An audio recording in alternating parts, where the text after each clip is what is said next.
Welcome back to my YouTube channel Place Classes. Today in this video you will learn about passive voice of future indefinite tense. Dear friends, आपका अपने YouTube channel Place Classes में स्वागत है। आज के video lecture में आप सीखने वाले हैं passive voice, future indefinite tense का पैसिव वॉइस। इसके पिछले वीडियो लेक्चर में आपने भी सीखा present indefinite tense, present continuous tense, present perfect tense, past indefinite tense, past continuous tense, past perfect tense. आज के वीडियो लेक्चर में आप सीखेंगे फ्यूचर इंडेफिनिट टेंस का पैसिव वॉइस। यदि कोई सेंटेंस फ्यूचर इंडेफिनिट टेंस का हो और वो पैसिव वॉइस में हो तो उसका हिंदी से इंग्लिश में ट्रांसलेट कैसे करेंगे, आज के वीडियो लेक्चर में आप सीखेंगे। आपके सामने मैंने 10 सेंटेंस को लेकर आया है। इन 10 सेंटेंसों के माध्यम से simple, negative, interrogative, interrogative negative सेंटेंसों को आसानी से आप बनाना सीख जाएंगे। तो मेरा आपसे रिक्वेस्ट है कि यदि आप पैसिव वॉइस को, हिंदी सेंटेंसों का पैसिव वॉइस ना बनाना जानते हो तो आप इस वीडियो को अंत तक देखिए। डियर फ्रेंड्स, आपके सामने स्क्रीन पर दिखाई दे रहा होगा, यहाँ लिखा हुआ देखिए पैसिव वॉइस और ये लिखा हुआ फ्यूचर इंडेफिनिट टेंस। तो डियर फ्रेंड्स, आपने टेंस पढ़ा होगा तो आपको मालूम होगा कि फ्यूचर इंडेफिनिट टेंस की क्या पहचान होती है। जब क्रिया के अंत में गा, गी, गे जुड़ा रहे तो उसे कहते हैं future indefinite tense. But passive voice की पहचान अलग है। Future indefinite tense passive voice में कब होगा? जब उसके अंत में जाएगी, जाएंगे, जाएगा इस प्रकार से रहे। जैसे देखो, मुझे एक किताब दी जाएगी, जाएगी अंत में है। हमें भिजवाया जाएगा, जाएगा अंत में है। हमें अगले महीने सूचना दी जाएगी, जाएगी अंत में। राम को नहीं भेजा जाएगा, जाएगा, जाएगा, जाएगा, जाएगा, जाएगी, जाएंगे, जाएगा।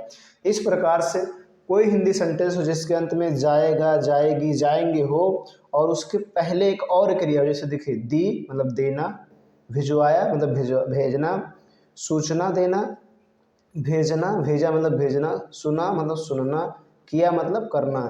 इस प्रकार से उसमें एक और क्रिया हो तो उसे फ्यूचर इंडेफिनिट टेंस की पैसिव वॉइस कहते हैं। अब आप देखेंगे डियर फ्रेंड्स कि इसको हिंदी से इंग्लिश में ट्रांसलेट कैसे करेंगे। तो डियर फ्रेंड्स, पहला सेंटेंस अगर आप देखें तो मुझे एक किताब दी जाएगी, इसके अंत में पूर्ण विराम है, इसमें कहीं नहीं शब्द नहीं है, तो सिंपल सेंटेंस है। तो जब सिंपल सेंटेंस हो तो क्या करना है? सबसे पहले आपको लिखना है सब्जेक्ट, फिर लगाना है आपको विल या शैल। क्या लगाना है? विल या शैल। उसके बाद लगाना है वी, उसके बाद लगाना है V3 और उसके बाद लगा देना है अदर वर्ड। यही रूल्स है, ठीक। तो सबसे पहले सब्जेक्ट लिखो। तो सब्जेक्ट कौन? मुझे। मुझे मतलब मैं की अंग्रेजी होगा आई। अब इसके साथ आप क्या लगाएंगे? विल। मॉडर्न इंग्लिश में सभी के साथ विल का यूज किया जाता है और शैल का भी यूज किया जाता है, लेकिन मॉडर्न में आजकल विल का यूज किया जाता है, शैल की यूज नहीं है। तो आप यहाँ लगा देंगे विल, आई विल। उसके बाद आपको लगाना है वी, उसके बाद V3। देना, देना का इंग्लिश होता है गिव, उसका थर्ड फॉर्म आपको लगाना है given. I will be given a book. मुझे एक किताब दी जाएगी। ठीक इस प्रकार से आपको करना है। सबसे पहले सब्जेक्ट, फिर विल, फिर V3, फिर बी, फिर V3, फिर अदर वर्ड। शैल का यूज मॉडर्न इंग्लिश में नहीं किया जाता, इसलिए आप भी नहीं करेंगे, ठीक। अगला सेंटेंस देखेंगे, हमें भिजवाया जाएगा। हमें भिजवाया जाएगा, देखिए ये समझना इसको है, भिजवाया जाएगा। तो जाएगा ये बताता है कि पैसिव वॉइस में है और भिजवाया ये बताता है कि इसमें पॉजिटिव वर्ब का यूज होगा। किसका यूज होगा? पॉजिटिव वर्ब का यूज होगा। तो यदि आप पॉजिटिव वर्ब के बारे में ना जानते हो तो इस टॉपिक पर वीडियो अपलोड है, आप देख सकते हैं। तो सबसे पहले बी लगाओ सब्जेक्ट, उसके बाद आपको लगाना है विल, उसके बाद आपको लगाना है वी लगेगा, उसके बाद V3। देखिए यहाँ भिजवाना तो आपको लगाना है मेड और उसके बाद गो, फिर फुल स्टॉप। ये मेड जो आपका है पॉजिटिव वर्ब का काम करता है। वी विल बी मेड गो, हमें भिजवाया जाएगा, ठीक। अगला देखिए, हमें अगले महीने सूचना दी जाएगी। हमें अगले महीने सूचना दी जाएगी। देखो इसके भी अंत में पूर्ण विराम है, नहीं शब्द नहीं है, सिंपल। सबसे पहले सब्जेक्ट विल, उसके बाद बिल, ठीक, उसके बाद बी, उसके बाद V3। सूचना देने का इंग्लिश होता है इन्फॉर्म, तो उसका थर्ड फॉर्म लगाएंगे तो क्या हो जाएगा? Informed. We will be informed, हमें सूचना दी जाएगी अगले महीने, तो नेक्स्ट मंथ, नेक्स्ट मंथ, ठीक, उसके बाद फुल स्टॉप।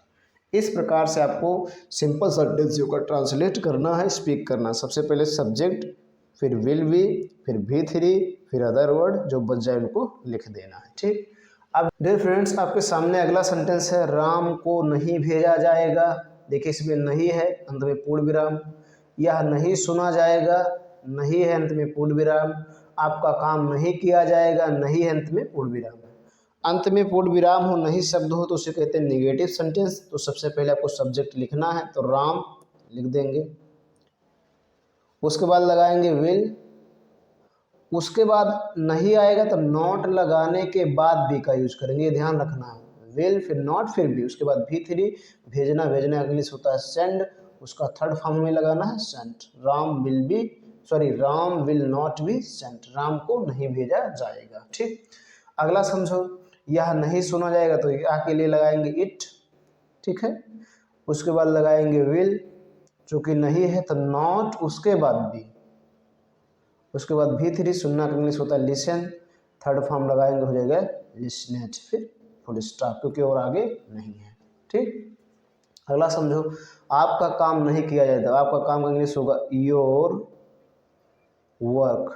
ठीक, उसके बाद लगाना आपको विल, उसके बाद लगाना आपको नॉट, फिर लगाना है बी, उसके बाद V3, करना का इंग्लिश होता है जो, उसका थर्ड फॉर्म आपको लगाना पड़ेगा डन, फुल स्टॉप। इस प्रकार से आपको करना है। सबसे पहले सब्जेक्ट, ठीक, उसके बाद विल, फिर नॉट, फिर बी, उसके बाद V3, फिर अदर वर्ड जो बच जाए उसको करना है।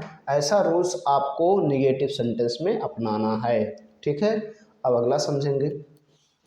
डियर फ्रेंड्स आपके सामने अगला है, क्या उसे गिरफ्तार किया जाएगा, क्या सड़कें मरम्मत नहीं की जाएंगी, पुल कब बनाया जाएगा, पार्सल क्यों नहीं भेजा जाएगा। तो इसके अंत में आप देखिए question mark, question mark, question mark, question mark.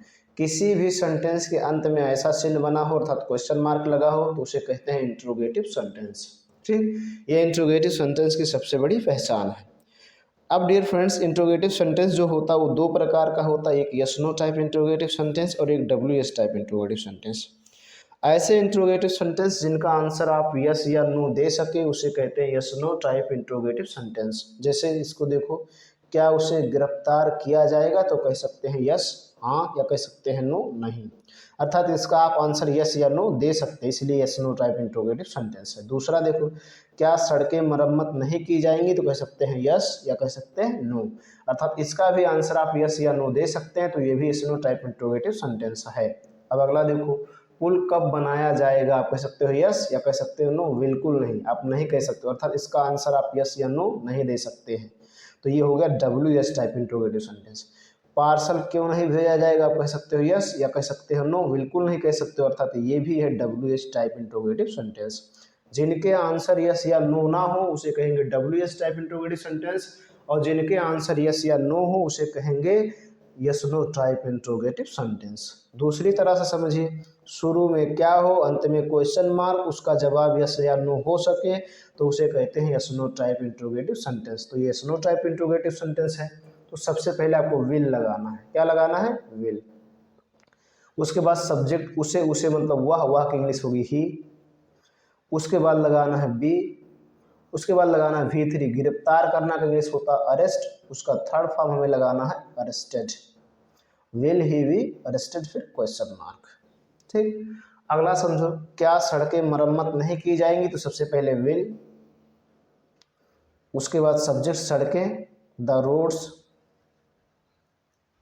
देखो इसमें नहीं है तो इसके बाद नॉट, तब बी लगाना, ठीक है, विल फिर सब्जेक्ट फिर नॉट फिर बी, जब इंट्रोगेटिव निगेटिव हो तब, मतलब इंट्रोगेटिव सेंटेंस में नहीं शब्द आ जाए तब। अब उसके बाद V3, मरम्मत करना का इंग्लिश होता है रिपेयर, उसका थर्ड फॉर्म लगाएंगे तो हो जाएगा रिपेयर्ड, फिर क्वेश्चन मार्क।